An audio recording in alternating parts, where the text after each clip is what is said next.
আল্লাহ তাআলা যদি দয়া করে আমাদেরকে মাফ না করে, আমাদের বাঁচার কোনো উপায় নাই। আপনি কি ভেবেছেন আপনার নামাজ দিয়ে আপনি জান্নাতে যাবেন? আপনি তাহাজ্জুদ গুজার, সেজদা দিতে দিতে কপালে দাগ ফেলেছেন, এটা আপনারা জান্নাতে নেবে না। আপনি এলাকার সবচেয়ে বড় হাতেম তাই দানশীল, এই দানের ভরসায় বসে আছেন। কশিন কালো ওঠা আমাদের নামাজ, আমাদের রোজা, আমাদের ইবাদত, এগুলোকে মিজানের পাল্লায় উঠালে কোনো ওজনই হবে না। তবে আমাদের একটা কৌশল জানা আছে, আমরা আল্লাহর রহমতের ভিখারি। আমরা সেদিন আগেই গুনার স্বীকৃতি দিয়ে দেব।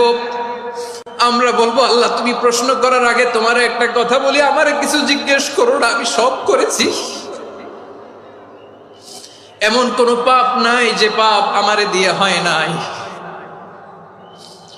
তোমার রহমত দিয়ে তুমি জান্নাতে পাঠাবা, তোমার দয়ায় জান্নাতে যেতে চাই, আমল দিয়ে না। পারবেন বলতে? কিয়ামতের দিন আমরা বলবো, আল্লাহ আমার আমল দিয়ে জান্নাত চাই না, আমি তোমার দয়া দিয়ে জান্নাত চাই।